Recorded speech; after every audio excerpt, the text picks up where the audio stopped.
The Wife is First. Volume 3, Gathering Storm. Chapter 76, Women. Your Majesty. After hearing this, the Empress was stunned. She was so stunned on the spot and didn't know what to say. Had she misunderstood the Emperor's intentions all along? Why did the Emperor sigh when he saw the reports about Jing Xiao's success before? She still retained some sense though and knew that it was absolutely forbidden to ask this question. Emperor Hongzheng glanced at her. In the last incident involving the Ministry of Revenue's embezzlement of military funds, this woman was heavily implicated. Although the investigation was not completed through the end, all the evidence pointed to the fourth prince. After the emperor punished those officials, the empress and Jingyu seemed to be a lot more anxious than ever. In the past, when Jing Xiao was mentioned, it would be either praise or admonishment, but now the slander was becoming more and more obvious. The empress came back to her senses and stole a glance at the emperor's expression, and she couldn't help but feel her heart jumped a little. She quickly changed her tune and said, "This consort is just confused." Then she knelt on the floor and kowtowed. Emperor Hongzheng ignored it and sat down on the bed. The empress hurriedly stood up and went over to him. The palace servants had already retreated since they started arguing. She half knelt down and took off the emperor's shoes herself. In a voice choking with emotion, she said, "This consort is just a woman and only thinks about your majesty and the children every day. Jingyu is still young and has not yet have a son or a daughter. I only hope that his three brothers can contribute more to the imperial family, but never expected that this would affect the imperial court." Emperor Hongzheng remained silent and gave no indication whether he was listening or not.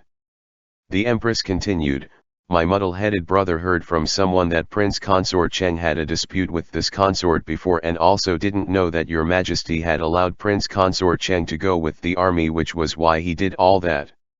Your majesty, please do not bother with him." The empress then took out her handkerchief and sobbed into it. "Get up." Emperor Hongzheng's voice remained unchanged without a single hint of emotion in it. "I don't want to hear about this anymore. In the future, don't throw out such terrible ideas in front of Jingyu anymore. After all, she was still the empress. He had to take into consideration the dignity demanded by her status." The empress quickly agreed in a low voice and was already breaking out in a cold sweat when she stood up. ******. The next day, Jing Xiao waited until the afternoon before he personally took a carriage to pick up secondary consort Qiu from the Marquis of Beiwei's residence. Jun Qing drank too much last night and his voice became hoarse this morning. He refused to take any medicine and said that he only wanted to have the pear jam made by his mother, Jing Xiao said helplessly, but his words were suffused with doting. Since he was not feeling well, this prince decided to personally pick up secondary consort Qiu to come over. For pear jam to soothe the throat, it had to be eaten while it's hot. It wouldn't work if it was made in advance and then brought over to another place. Since Lady Qiu was already a secondary consort, she could be allowed to go on excursions by herself. Since it was put like that, the Marquis of Beiwei would naturally not stop them. However, his perception of the extent of how much Mu Hanzhong was being favored have risen to another level.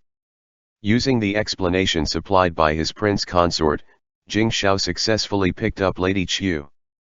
This was the first time that Lady Qiu had met Jing Xiao. Based on various rumors, she originally thought that he was a rude man, but unexpectedly he was so handsome and very noble in temperament. "This consort greets His Highness Prince Cheng." Lady Qiu stepped forward to give her salutations, but before she could kneel, Jing Xiao had already moved forward to help her up. The carriage was surrounded by people from the Marquis of Beiwei's residence, so Jing Xiao couldn't say much. He just said with a smile, "There's no need for such formal courtesies within the family. Madam, please get into the carriage." The Marquis of Beiwei looked at the carriage rolling away with a profound look in his eyes. The fourth prince had him threatened with the news that Mu Lingbao had become a useless person and asked him to join their faction. But his son was married to Prince Cheng. How could the fourth prince and his faction really trust him?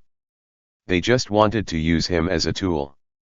In desperation, he could only stay home and feigned illness. Now, the news that Prince Consort Cheng will be conferred with a noble marquis title had already spread throughout the capital. The fourth prince have not reaped any benefits, but Prince Cheng's pampering of Mu Hanzhong had not diminished at all. The battle for the throne was already about to come to the table.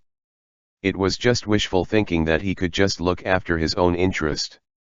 His eldest legitimate son was crippled and his grandsons were still very young. If he wanted to preserve the Marquis of Beiwei household, he would have to rely on his second son. Mu Jin sighed, his position must be firm and clear from now on. Hanzhong, I heard that you are not feeling well. When Lady Qiu got off the carriage, she saw her son standing in front of the gates. She couldn't help but frowned and urged him hurriedly to go back into the house. Mother, I'm fine. It's you who have to be examined today. Mu Hanzhong smiled and helped his mother to go inside. Me. Lady Qiu frowned and turned to look at Prince Cheng on the side. Don't worry, mother. His Highness has already made all the arrangements. Mu Hanzhong knew what she was worried about, so he hurriedly reassured her. That's right, mother. Jing Xiao followed suit. Lady Qiu. Mu Hanzhong. Jing Xiao was an imperial prince, not to mention that Lady Qiu's status was just that of a secondary consort. Even the Marchioness of Beiwei was not eligible to be addressed as mother by him. Your Highness, that's too much. Lady Qiu was about to salute but suddenly felt dizzy. Mother. Mu Hanzhong was startled and hurriedly caught his mother who had collapsed. Give her to me. Jing Xiao picked up his mother-in-law and quickly entered the room. He then put her on the bed and turned around to go and call Dr. Zhang. Separated from the other side with the bed curtain, Imperial Physician Zhang felt her pulse and pondered for a moment, then he said, Madam is less than 3 months pregnant. Since she was already older, she easily gets uncomfortable and prone to dizziness. It's best if she can rest more. Lady Qiu had been very nervous when Prince Cheng personally picked her up today. Although her son always said that His Highness treated him well every time he came to visit, she still couldn't believe it wholeheartedly. The conversation between the first wife and the heir of the Marquis of Beiwei was still on her mind and she was afraid that she would cause trouble for her son. Jing Xiao collected the prescription for the prenatal supplements and sent Yun Song to get the medicine. He also informed Imperial Physician Zhang not to talk about this matter to anyone before he turned to go back. That's just how he is like. He just do whatever he wants to do and speaks whatever he wants to say. Mu Hanzhang's gentle and pleasant voice came from the room. Jing Xiao paused, wanting to secretly hear what his prince consort would say about him. Since he calls you mother, he really respects you. Don't think too much. But they are member of the imperial family after all. Even if this is your own residence, you should still be careful of what you say. Jing Xiao curled his lips, these words sounded really familiar. Jun Qing often reminded him like this. You have forgotten what mother told you before. No matter how kindly His Highness treated you, you can't rely on his favor and become arrogant. You must not forget the rules. Lady Qiu's words were still full of worry. They were both still young and had been married for less than a year. Jing Xiao would naturally dote on him, but no flower blooms forever.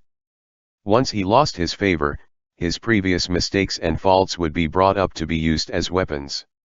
Jing Xiao couldn't listen to this anymore. He stepped in and pulled his prince consort into his arms in front of his mother-in-law. Mother, don't worry. This Jing Xiao will never take a concubine again in this life. Jun Qing will be the only one in my life. As his mother, you naturally deserved for me to address you as such. Every word he had spoken resonated. Lady Qiu stared at Jing Xiao in shock. She had never expected that Prince Cheng would say such words. Mu Hanzhong hurriedly broke away from his embrace, his ears flushed red. It was embarrassing to be so intimate in front of his mother, but he wasn't able to shake off the hand that was holding him. Lady Chu stared at them for a long time and then slowly revealed a smile with the gentleness and softness unique to Jiangnan women. It was like a delicate blooming apricot flower. It was very touching.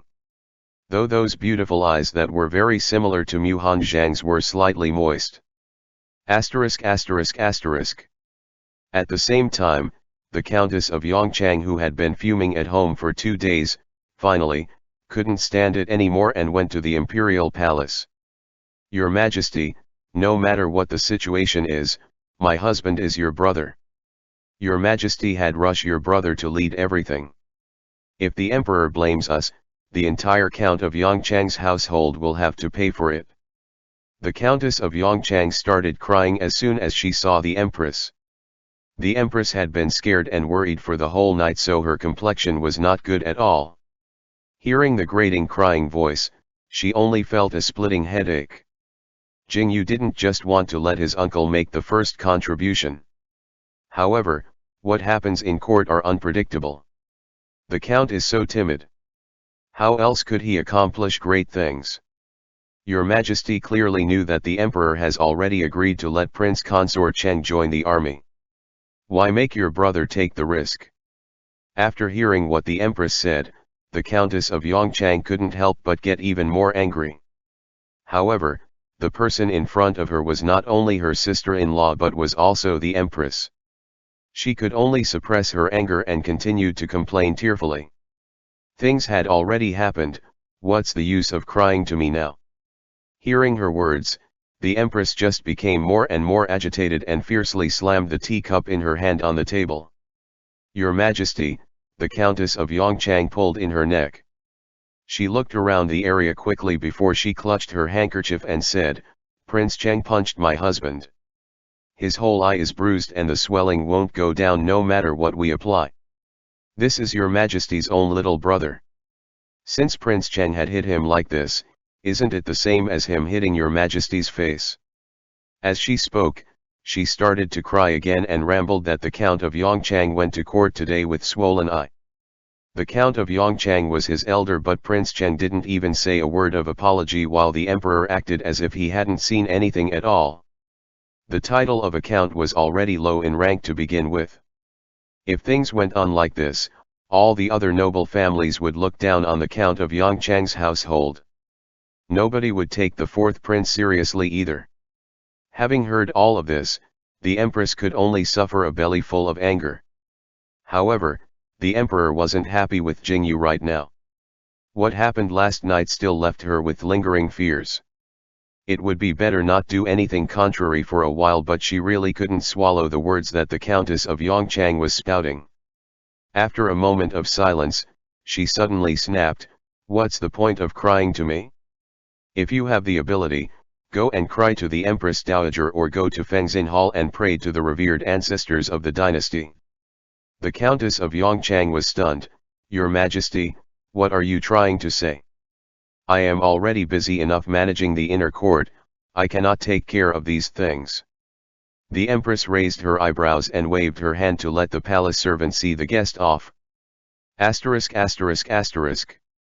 The Empress Dowager was the paternal aunt of a cousin of the Countess of Yongchang. She wasn't the Empress of the previous emperor, nor was she the current emperor's mother. However, when Emperor Hongzheng ascended the throne, he needed an Empress Dowager, so he chose the one with a relatively high family background amongst the living members of the previous harem. Because of this situation, the Empress Dowager was not in charge of anything and only have the status that the title entails. Given her status though, if the Countess of Yongchang went to cry and complain to her, it would definitely reach the ears of the emperor. If it doesn't work once, she would just go there and cry every day. The emperor would have to at least have to save her some face, right? Thinking like this, the Countess of Yongchang made up her mind and walked straight towards the Empress Dowager's palace. The Empress sat quietly for a moment, then raised her hand and threw down the cup in her hand. It's a shame that most of Jingyu's accumulated connections were destroyed by the corruption scandal in the Ministry of Revenue. Years of preparations were ruined in one fell swoop. How could she not be anxious? But with the situation at the moment, she would have to remain calm. Asterisk asterisk asterisk. The atmosphere in Fenji Palace was gloomy, but in Prince Cheng's estate it was joyful. If it's a boy, I guarantee that he will inherit the title of Marquis of Beiwei. Jing Xiao smiled and handed the prenatal supplements to his prince consort. Mu Hanjiang took the medicine and blew on it. He tested its temperature before giving it to his mother.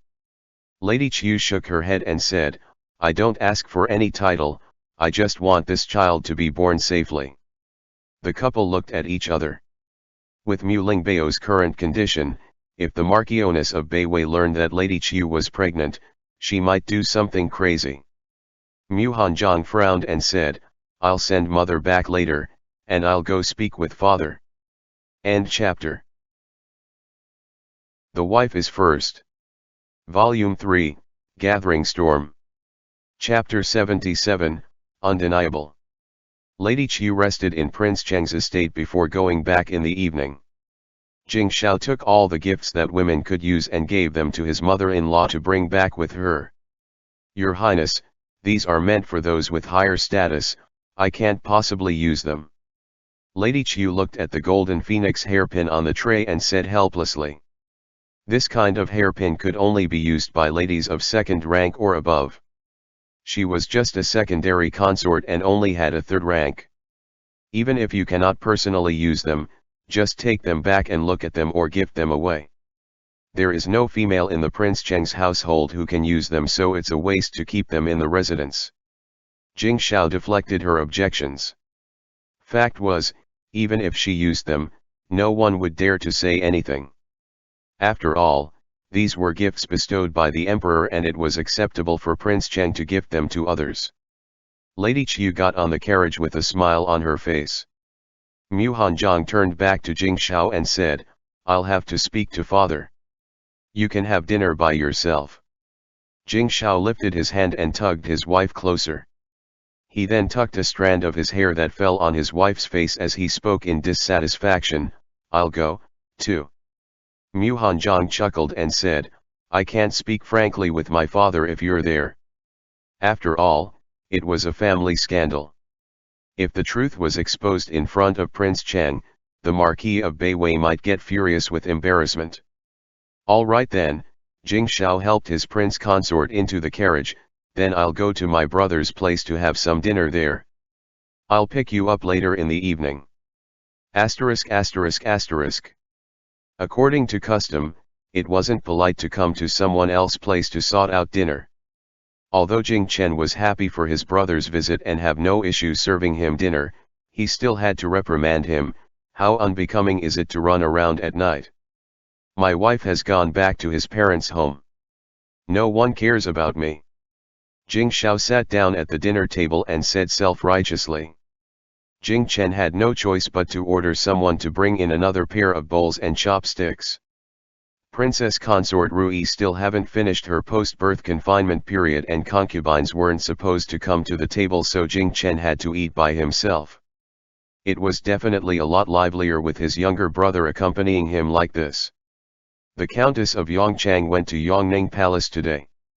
Jing Chen had someone brought a bottle of wine over so he can have a drink with his younger brother.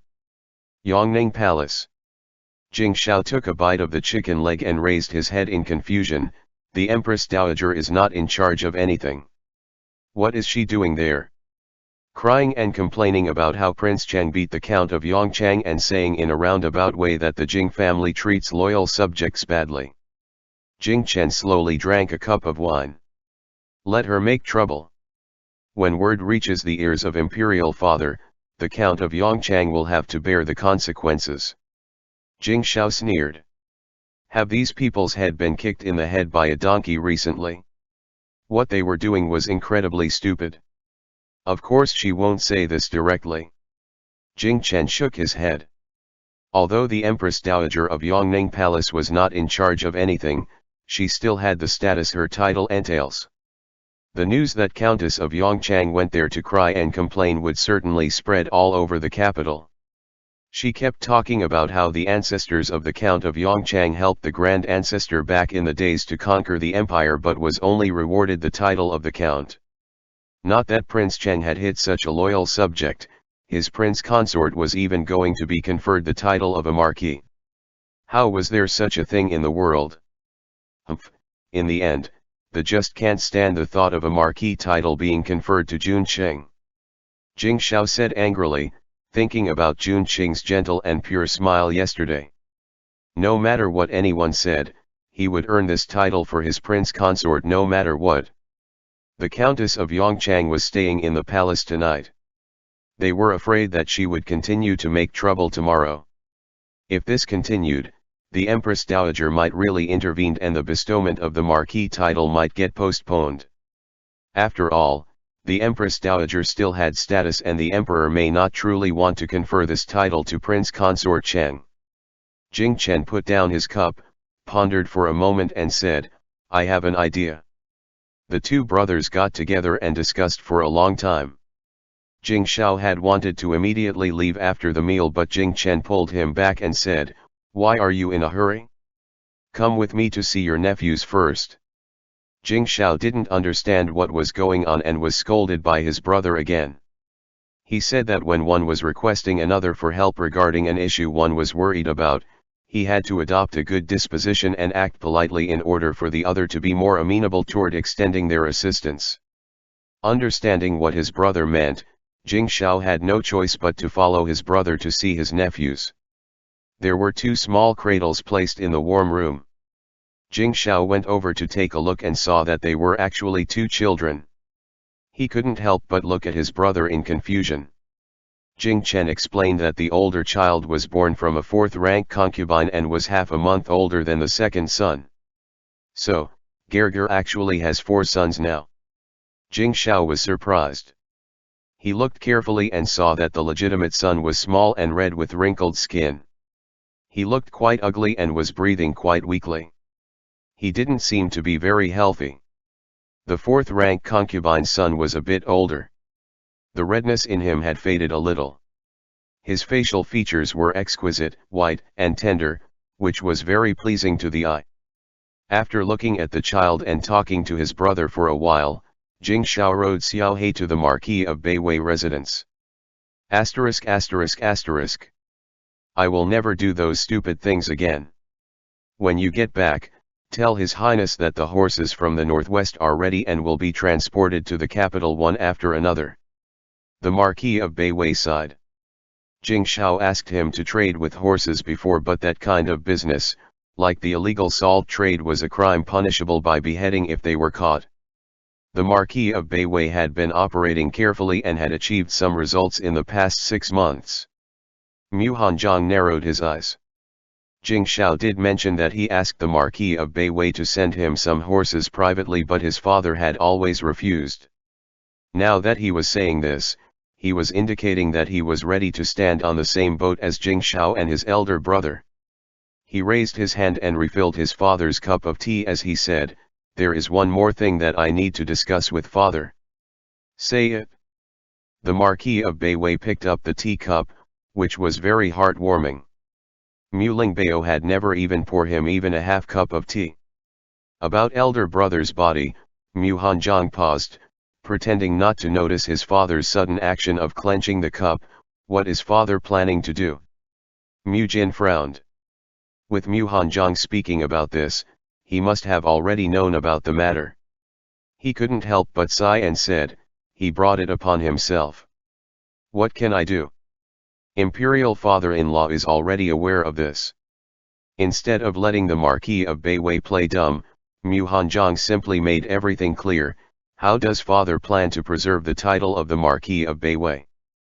The imperial family would never let a useless person be the heir apparent. If words went around that the Marquis of Beiwei still hadn't deposed the heir, then their noble title might be seized by the emperor." Mu Jin gasped and asked, "What do you think I should do?"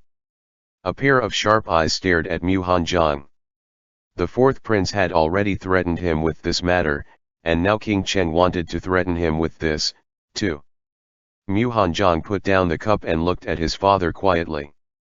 The 2 sons of third uncle's family are also suffering from frostbite. Mother has made sure that this was known to everyone, so naturally she didn't want third uncle to inherit the title. Mu Jin's third brother was his only blood brother. The others were sons of concubines and were not eligible to inherit the title. The Marquioness of Beiwei made sure that the health conditions of Mu Huafeng's sons were known to everyone to prevent the title from falling to them. The Marquis of Beiwei clenched his fists. That woman truly wished that the world would be in chaos. In your opinion, what should our family do? The look in his eyes softened slightly. Turned out his second son was saying this because he had an idea to present. He couldn't help but let down most of his guard. Make your grandson the heir, Mu Hanjiang said firmly. Mu Lingbao's eldest son is already more than 3 years old. He would be 6 years old in 2 years' time and would be eligible to be legally decreed as a noble family's heir then. Mu Jin frowned and said, of course I have thought about this, but Lingbao is still there. How can I just do that? The heir was in the prime of his life, but if Mu Jin made his grandson the heir, others would ask for an explanation. When that happened, the matter of Mu Lingbao becoming a crippled would be made known and the result would end up the same. Father need not worry about this. This son will definitely help you with it. Mu Hanjiang's voice was as gentle, but every word was said slowly and enunciated with absolute confidence and was therefore very persuasive. What are Prince Cheng's conditions? Mu Jin nodded. Now he truly believed in his second son's words. After all, he was about to become a marquis and didn't need to covet the title of his family. My birth mother is pregnant. Mu Hanjiang narrowed his eyes and lowered his voice. What? Mu Jin suddenly stood up. When did you learn of this? This son asks for nothing except for father to ensure the safety of my mother and her child. Mu Hanjiang stood up and looked at the Marquis of Beiwei. His Highness wishes for the same thing. The Marquis of Beiwei looked at him intently and was stunned for a long time. Don't you want your brother to inherit the title? Mu Hanjiang shook his head and showed a sarcastic smile. It's not sure whether the child is a boy or a girl.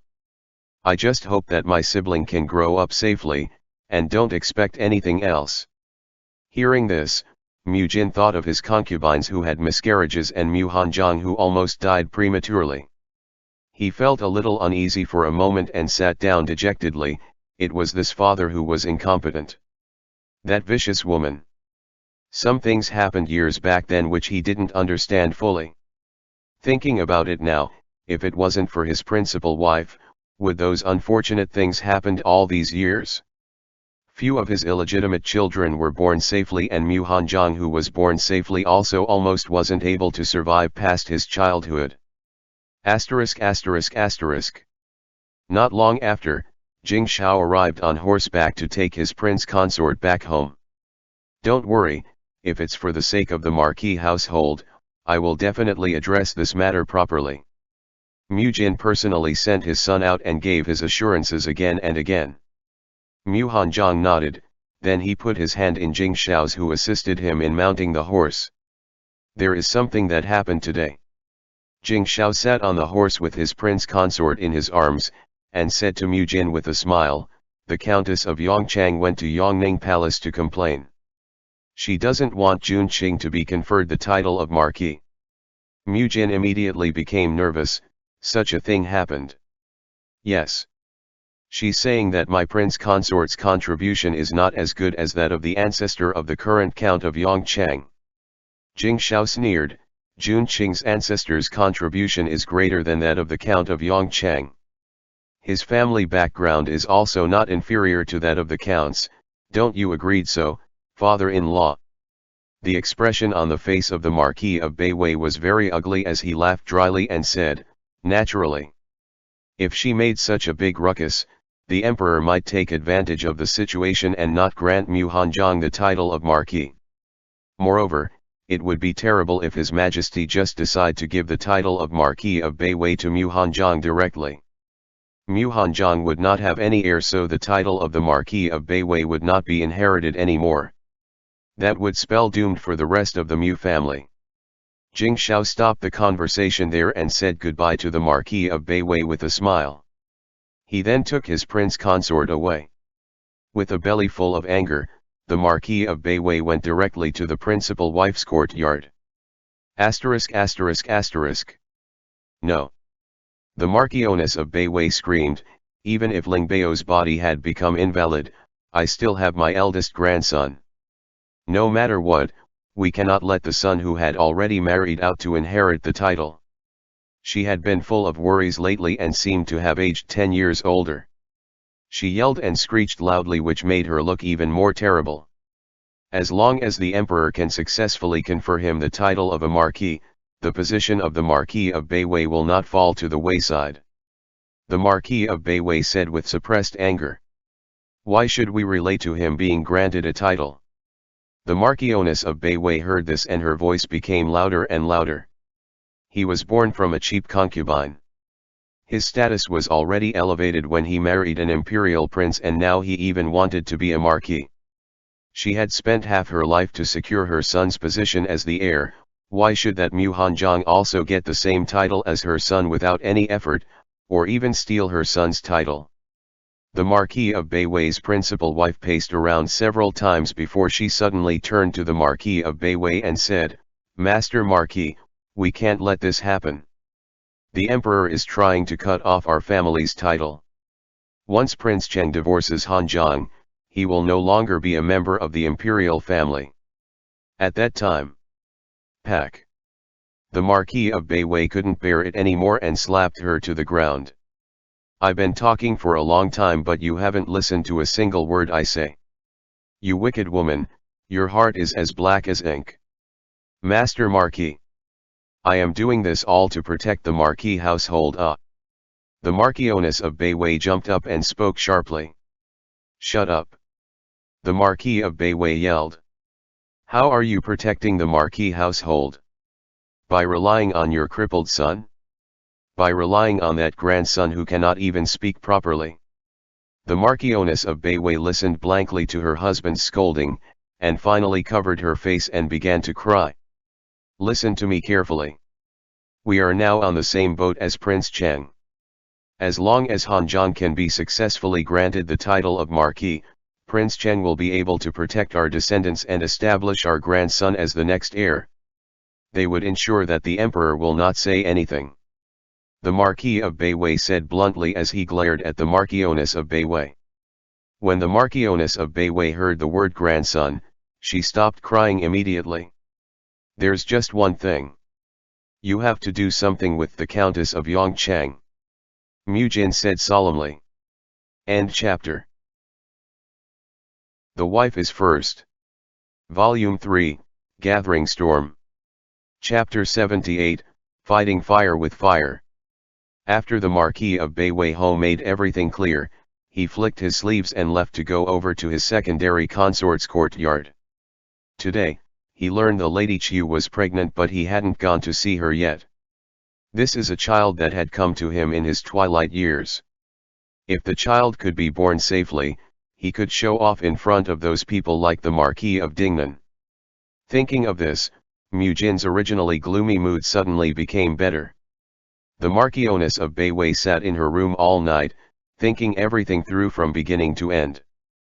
First of all, Mu Hanzhong was extremely favored by Prince Cheng, and he had also made military contributions. The emperor had already promised to grant him a title of marquis. Secondly, if Mu Hanzhong received title of nobility, he wouldn't be able to inherit the family's title even if Mu Lingbao dies. However, with the Countess of Yongchang making such a fuss, the emperor might not confer Mu Hanzhong a separate marquis title and instead, might decide to directly grant him the title of Marquis of Beiwei. If that happened, everything she had worked so hard for would all be gone. Therefore, the most urgent task was to ensure that Mu Hanzhong would be conferred the title so that he won't end up taking up his grandson's place. That little bitch, he was so cheap. After making up her mind, the Marchioness of Beiwei lay down to rest for 2 hours. The next morning, she got up early and dressed up properly.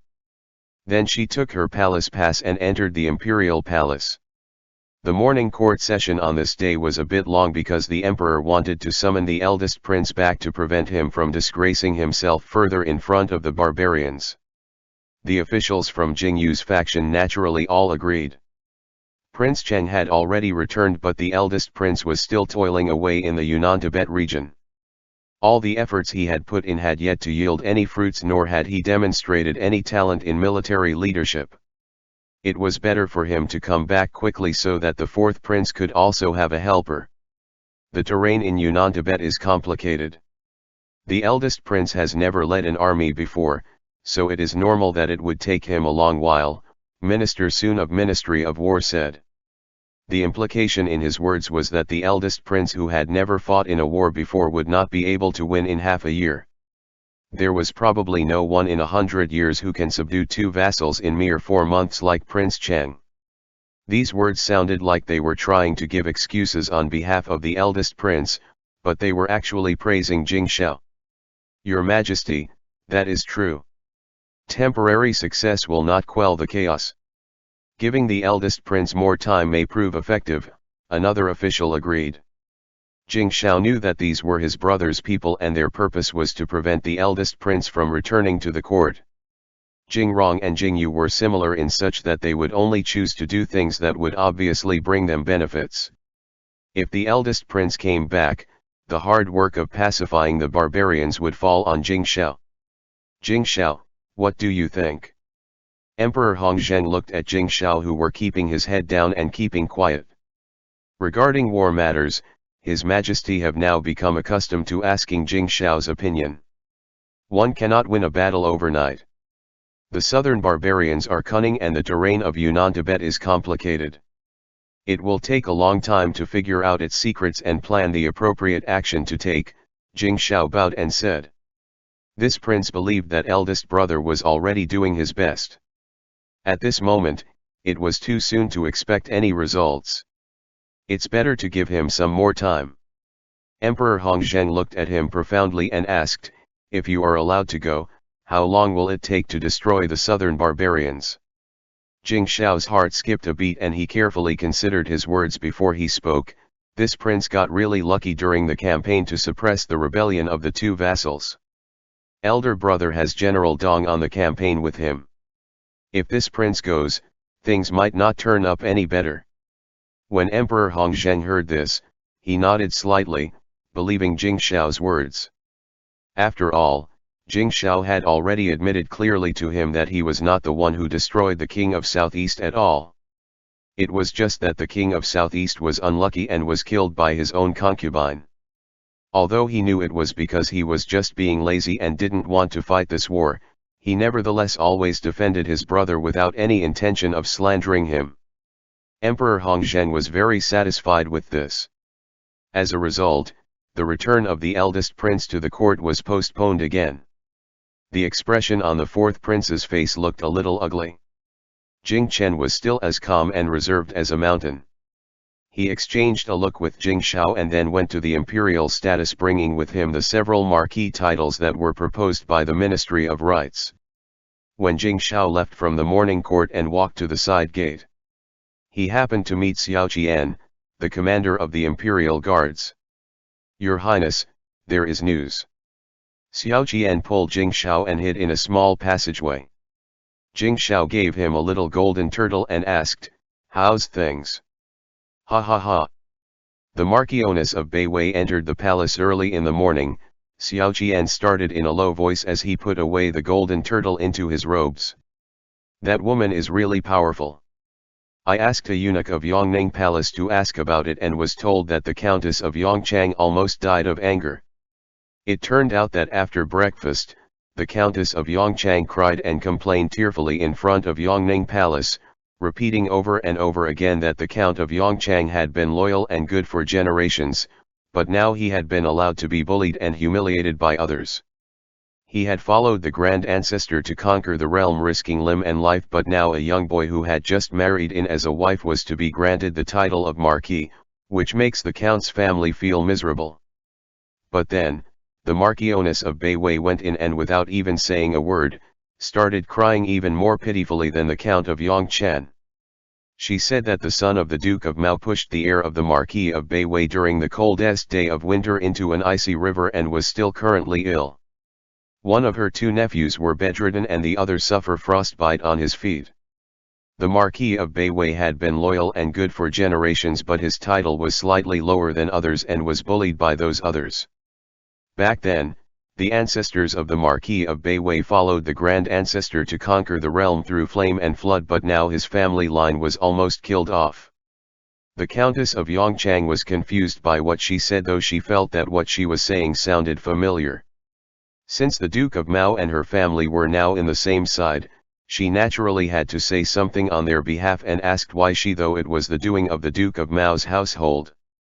The Marchioness of Beiwei ignored her and just continued crying, saying that the Empress had promised to arrange a good marriage for her daughter, but she was about to become an old spinster and the marriage had not yet been settled. She also said that the grandson of Count of Yongchang's family had destroyed her herbal medicine plants last time, which she spent 3 years raising with her own hands in order to treat her mother-in-law's illness. Now that the herbal medicine was ruined and her mother-in-law's health is getting worse day by day, yet the Count of Yongchang's household didn't even offer an apology. After hearing this, the Countess of Yongchang almost exploded with anger. Her grandson had cut off several branches of honeysuckle in the Marquis of Beiwei that last time. Could it be that the Marquis of Beiwei household lacked the few coins to buy an inflammation medicine? After hearing this, Jing Xiao put his fist to his lips and couldn't help laughing. Xiao Qian was obviously enjoying himself as he narrated what had happened. Yongning Palace was very lively today. Several ladies who went to pay homage also saw it, and they all hurriedly left while holding back their laughter. What did the Empress Dowager say? Jing Xiao thought to himself that the Marchioness of Beiwei was really powerful for putting the blame on those two families for everything. The young master of the Duke of Mao and Mu Lingbao did have a feud. He was even there in the summer when those two had exchanged blows at Huiwei restaurant, but Mu Lingbao and his two cousins falling into an icy river had nothing to do with the Duke of Mao's household. The Empress Dowager was annoyed by the quarrel that she drove the two women out of the palace in a rage, saying that she would not care about these things anymore. Xiao Qian said with a smile. With such a commotion, the two madam have now become infamous amongst the gossipers in the capital. Jing Xiao smiled and thanked Xiao Qian for his help. Then he galloped home on Xiao He. He had to tell his prince consort about this quickly. Your Highness. Minister Sun was sitting in a sedan chair when he saw Jing Xiao riding a horse and running past the sedan window, and he hurriedly called out. Nay, Xiao He immediately raised its horse's hooves with strength and stopped, then walked back with 2 or 3 steps. What's the matter? Jing Xiao frowned. He was in a hurry to go back and have a meal with his prince consort.